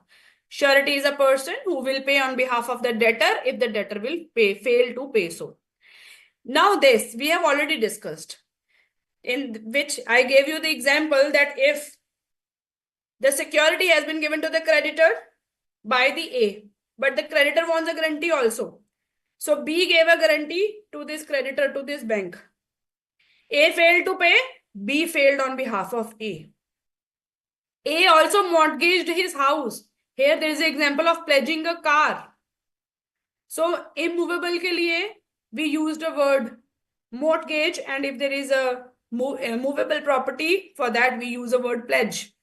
तो अगर यहाँ पे car pledge करी हुई है bank को, so all the securities whatever has been given by debtor to the creditor, once debtor fails to pay, surety will pay to the creditor, and if the surety is paying to the creditor, whatsoever securities this creditor is having of the debtor with him, that securities will definitely go to the surety now. Right? So a surety has right over the security which the creditor has against the principal debtor, whether the surety knows of the existence of such security or not. So here, at the time of entering of the contract, even if the surety knows that the car has been given as a security or do not know, still this security will go to the debtor. And if this creditor will not give this security to the creditor, if this creditor will not give this security to the surety in return, accordingly, surety की liability उतनी ही कम हो जाती है. For example, Alia borrows 30,000 from A. Alia borrows 30,000 from A. And Alia gave her car as a security to the bank. Now, Alia borrows rupees 30,000 from bank and in return gave a car as a security. Bobby, who is a surety, gave a guarantee for the loan. Alia defaulted. Bobby pays 30,000 to the bank. Now, what is the responsibility of bank? To give this car, which is given as a security to him, should be given to the surety now. Even if this surety Bobby did not know that there was a security given as of car, even if this surety doesn't know, even then this bank has to give this car to this surety. So if this bank, instead of giving this car to the surety, sells it off and take a money of 25,000 by selling it, then the liability of the surety, which was 30,000, which he is paying on behalf of the debtor, that is 30,000. He will not pay 30,000. He will just pay 5,000 because 25,000 has already been received by the bank by selling the car. ठीक है. So either the bank has to give the security back, benefit of the security, and if he's not giving it, it will reduce the liability of the surety here.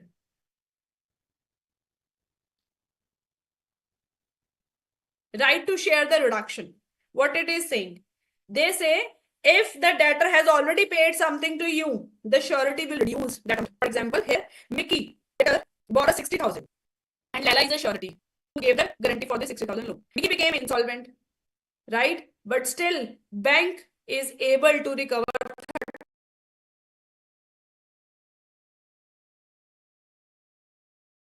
30,000 from the assets of the Mickey. So out of this 60,000, bank has already recovered 30,000 from the assets of the Mickey here. Now Lela, that is surety, is only liable for rest of the 30,000. That is reduction. He can claim the reduction that if you have given a loan of 60,000, you have already recovered 30,000 from the debtor himself.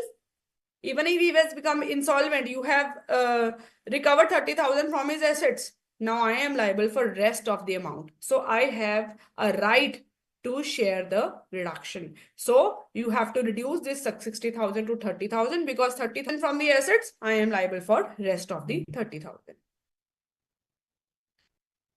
Now these were the rights.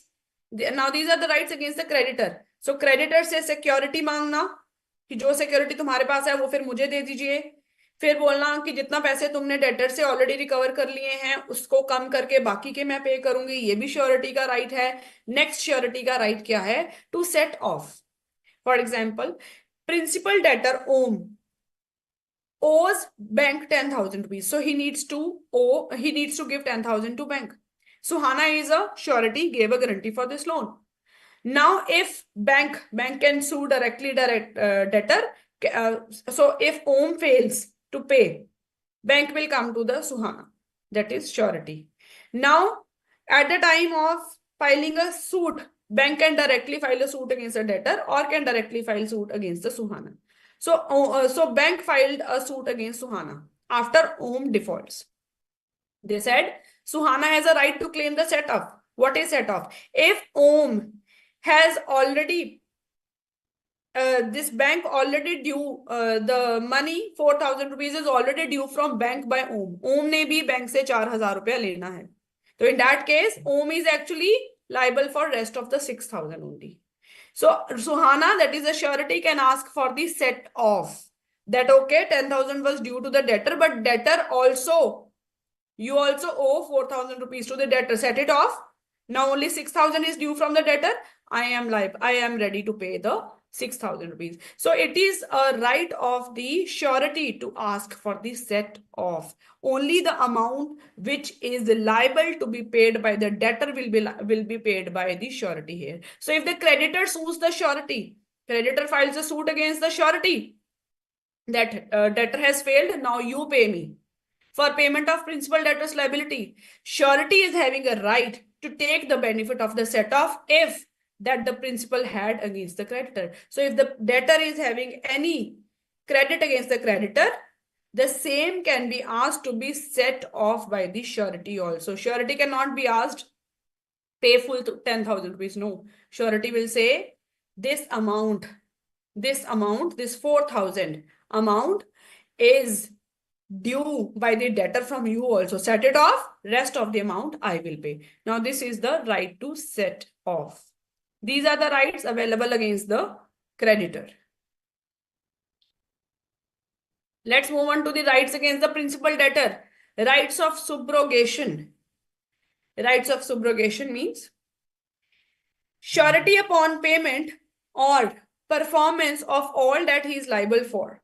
Surety paid everything, whatever was due from the debtor. So whatever was due from the debtor, now surety has paid. So if the surety has paid all the money which was due from the debtor, now whatsoever rights creditor was having the debtor, now surety is having all those rights. Surety steps into the shoes of the creditor. Whatsoever creditor is having the rights, now surety is having a right to from the debtor, because पहले amount creditor को due थी और अब amount debtor की surety को due है क्योंकि surety ने सारी पेमेंट उसको कर दी है. For example, A construction company, that is, he is a debtor, took a loan from bank, that is creditor, surety backing the loan. So there is a surety also. Company defaults, construction company ने default कर दिया, surety paid to the bank on behalf of the construction company. Now through subrogation, the surety will step into the bank's shoes. Into the bank's shoes means whatever the rights the bank was having, that is a creditor was having, all the rights will now be shifted to the surety. Now surety is having all the rights, right? If the bank had collateral, for example, मैंने आपको भी house वाली example दी थी, जो भी collateral security भी दी होगी वो भी बैंक को, क्रेडिटर को, श्योरिटी को देनी पड़ेगी. All the rights shifts to the debtor, all the rights from the creditor shifts to the surety against the debtor. Even if the right where the creditor can file a suit against the debtor, he's not paying me, creditor files a suit against the debtor. In the same way, now surety can also take a legal action against the debtor if the debtor will not pay this amount to surety. Now, what surety has actually paid on behalf of the debtor to the creditor here, right?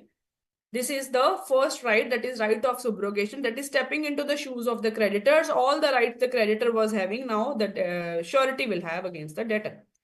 Next, implied promise to indemnify surety. Whatsoever the surety has paid on behalf of debtor to the creditor, all the money he can recover from the debtor, because the actual amount was due from the debtor only.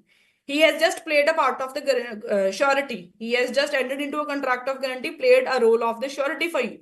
The amount was actually due from the debtor only.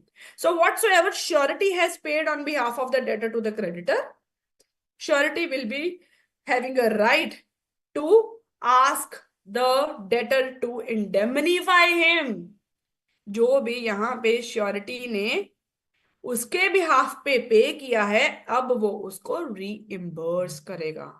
So surety is having always a right to be indemnified by the debtor if he has paid on behalf of the debtor. So Lucky, a principal debtor who borrows 20,000 rupees, and Nikki is a surety who gave a loan, who guarantees a loan. So bank must be the creditor, Lucky is a debtor, and Nikki is a surety. Lucky defaults, debtor defaults. Nikki, that is the surety, gave 20,000 rupees to the creditor. But along with 20,000 rupees, Nikki also had to incur some expenses on the legal fees, क्योंकि bank ने case file कर दिया था. अब वो case को भी solve करना था, तो उसके ऊपर भी जो श्योरिटी है उसके 2,000 रुपीस लग गए. Now, the surety is having a right to ask from Lucky not only 20,000 rupees which he has paid on Lucky's behalf to the bank, but also 2,000 rupees, that is all other rightfully paid money under the guarantee, includes the legal expenses she has incurred, for the expenses she has incurred for in this case. So all the money will be due from the debtor only, because this has all happened because of the debtor's default. So not only the amount which was actually due, principal amount, but also some interest if the bank is charging. If the bank has filed a case, you must be fighting a case, you must be spending on that also. Whatsoever rightfully spent by the surety will be recoverable from the debtor here. It's the right of the debtor. Rights against the co-sureties. Now, what they said, rights against the co-sureties. They said if A and B gave a guarantee, 3 sureties, 4 sureties, all of them are equally liable. So if one is paying, the one surety who is paying, he will be having a right to ask for the equal contribution from the other co-sureties also. For example, there are 3 sureties, Ali, Balram, Charu, who gave a guarantee for Devi. 30,000 loan liya Devi ne, and Ali, Balram and Charu gave a guarantee. If Devi defaults, Devi ne default कर दिया, each surety will pay equally 10,000, 10,000, 10,000, right? अगर entire default किया, all the 30,000 pay नहीं किया, मान लो 30,000 में से देवी paid 15,000, 15,000 के लिए देवी defaulted. In that case, everybody will divide 15,000 equally, that is 5,000 each will pay. This is the right to claim contribution equally. So one surety will have a right against the other co-surety to ask the equal contribution. This point, which is equal point, that when there is a situation that, for example से पढ़ते हैं, There are three co-sureties, Alicia, Chetan, and Charvi. So if there are three co-sureties and they gave a guarantee for 60,000 loan to Devansh. So Devansh is a debtor. जिसको loan चाहिए था, he took a loan of 60,000 rupees. And there are three co-sureties, Alicia, Chetan, and Charvi. But they have given their limit up to which extent they will be liable. Alicia said, I can pay maximum 40,000. Chetan said, I can pay maximum 30,000. Charvi said, I can pay maximum 20,000. So अगर देवांश ने default किया तो तीनों का ये proportion है, इतना ही maximum वो पे कर सकते हैं. देवांश डिफॉल्टेड, देवांश ने डिफॉल्ट कर दिया 60,000 रुपीज का. ठीक है, तो अगर तीनों में इक्वली स्प्लिट करें, पिछली स्लाइड को कवर करते हुए, तो इक्वली स्प्लिट हो सकता है, बिकॉज चारवी ने 20,000 बोला था, 60,000 is a limit.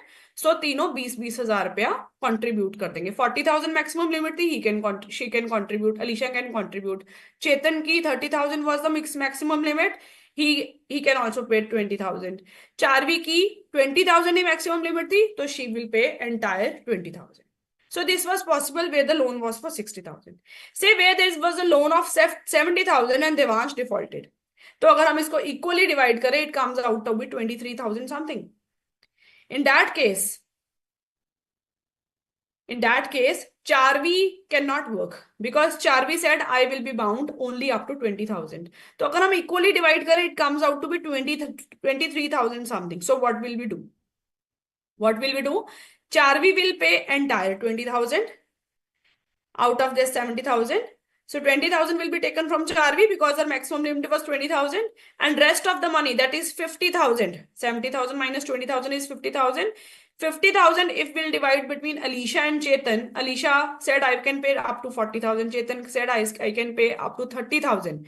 So if 50,000 will be divided equally, it is 25,000 in the limit of Alicia as well as Chetan. So we will take 20,000 entirely from Charvi, 25,000 from Alicia and Chetan because it is within their limit. Let's see the third example. In case Devansh defaulted for 85,000, and if we divide it equally, it comes out to be 28,000 something, right? Now in this case, again, Charvi said I can only give 20,000. I have told you earlier also. So 20,000 we will take from Charvi. Rest is 65,000. 85,000 minus 20,000 is 65,000. So if I divide 65,000 between Alicia and Chetan and Alicia, if we will divide equally between Alicia and Chetan 65,000, it comes to be 32,500 each. But okay, Alicia said I can pay because it is my limit is 40,000. But Chetan said my limit was only up to 30,000. I cannot pay 32,500. What will we do in that case? They say in that case, we will take maximum amount 20,000 from Charvi, maximum amount that is 30,000 from Chetan. So 20 and 30,000 is 50,000. Rest amount comes out to be 35,000. 85,000 minus 20,000 minus 30,000, limit of Chetan, comes out to be 35,000. Is it in the limit of Alicia? Yes, Alicia's limit was 40,000. So now a rest of the 35,000 will be recovered from Alicia. This should be Alicia. Alicia will be liable to pay 35,000. So first we'll try to take the equal contribution, and if it is not possible, take the maximum contribution from the person whose maximum limit is that, and then divide equally between the others. So let's do the multiple choice questions now. Okay, the right of subrogation allows the surety to, right of subrogation where the surety steps into the shoes of the creditor and takes all the rights of the creditor. What will be the answer? Allows the surety to,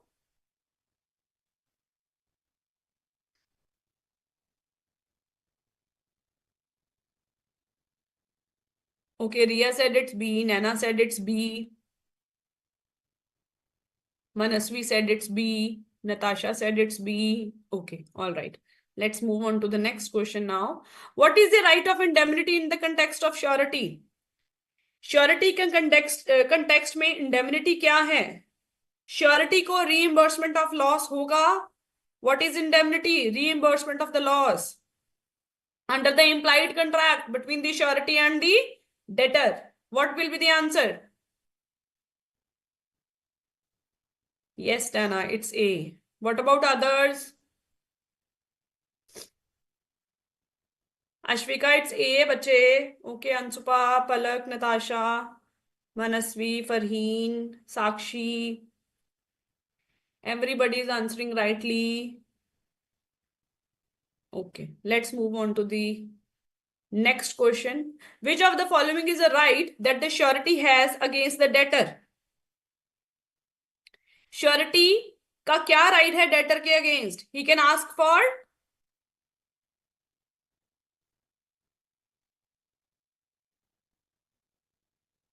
Yes, it's D. Nana said it's D. Harsh said it's D.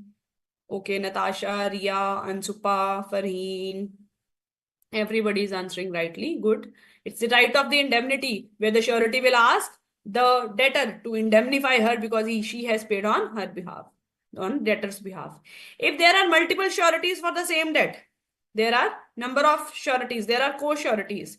The surety who pays the debt, अगर एक surety ने पे कर दिया है तो उसका क्या राइट है towards the other sureties? A, B, C और D? Yes, it's B. Yes, Sheikh, you are also answering rightly. Yes, it's B. Good. Let's do the last descriptive question for today. Mr. D was in urgent need of money amounting to 5 lakh rupees. So accordingly, he asked K that please give me money. Mr. K lent the money. Mr. K ने loan या फिर lent कर दिया money to D for 5 lakh rupees. But there were sureties. Who were the sureties? A, B, and N. K asked for the sureties, and there were 3 sureties, that is A, B, and N. They were co-sureties. But there was no any contract between them. A, B, and N. के बीच में कोई contract नहीं था that if the D will default, how will they pay? D makes a default in the payment. D defaulted. Now, sureties will pay. They said B, that is one of the co-surety, refused to contribute. Examine whether B can escape this liability. Whether B can say, okay, I'm not going to pay. No, he cannot say. Because even if they have not entered into a separate contract where they have discussed that, okay, I will pay this much, okay, I will pay this much, even if there is absence of this type of the contract, still the contract of the guarantee, that is your contract act provisions will apply. And according to section 146, it is written that where 2 or more persons are co-sureties, whether under the same or the different contracts, whether with the knowledge that there is other co-surety or not. For example, if K, for example, here, even if the B did not, even if A did not knew that B is a co-surety, or N did not knew that A is a co-surety, but still they will be equally liable. So accordingly, on default of D in payment, B cannot escape from his liability. All the 3 sureties, A, B, and N, are liable to pay equally in absence of even any contract between them. You can read these descriptive questions.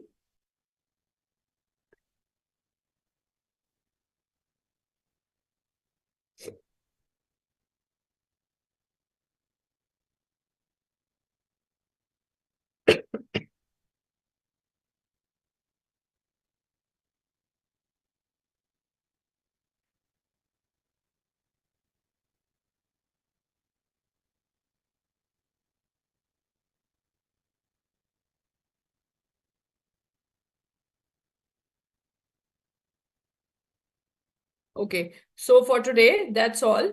You can ask me the doubts if you have any, bache.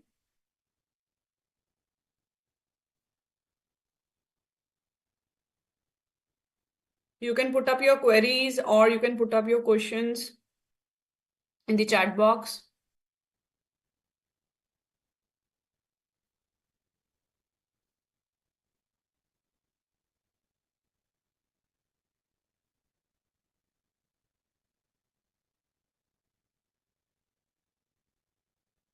Any doubt to anyone?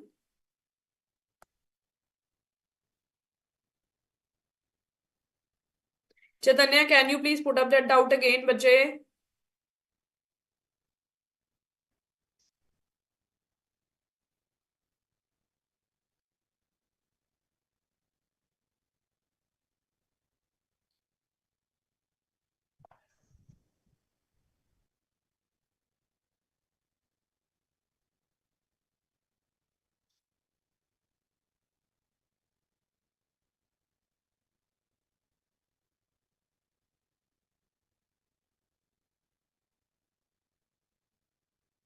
Interconnection of what?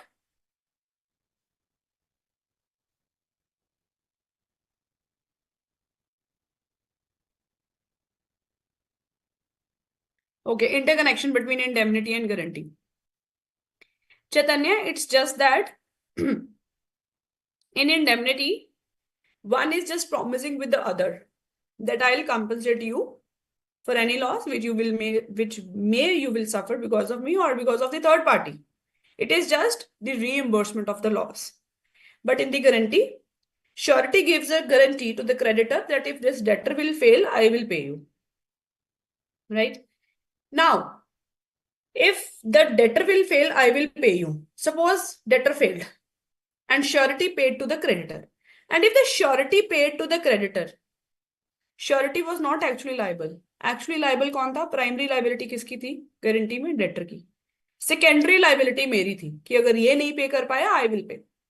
Now, here, the actual amount was due from the debtor here. They said, even if the surety has paid to the creditor for the debtor, actual amount was not due from the surety.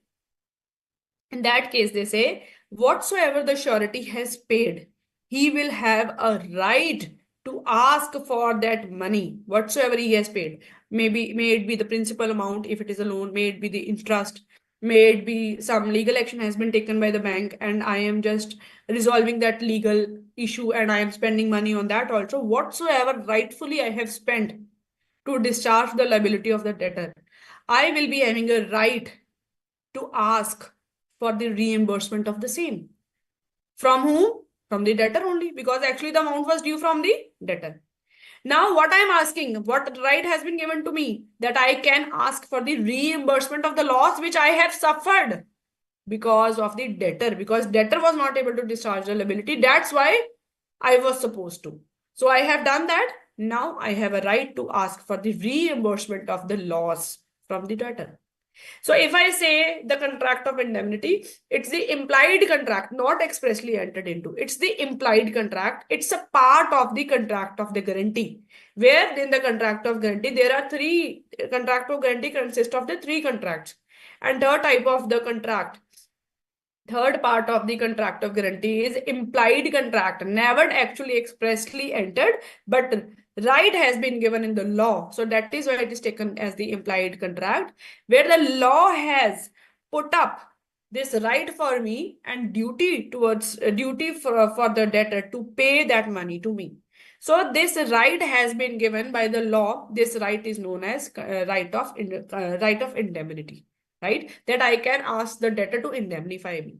But actually, because it's a contract of guarantee, what I am giving to the creditor is a guarantee, is a security for the debtor. That is how it is interconnected.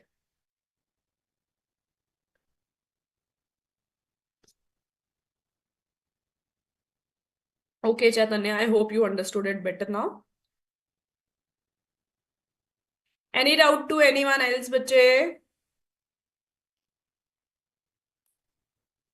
Okay, Kavita, the notes has been uploaded, bache. You can check it. Any doubt to anyone?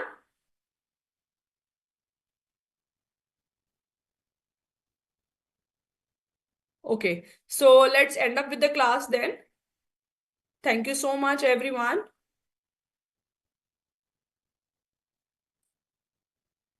Yes, yes, sir. Yes. Okay.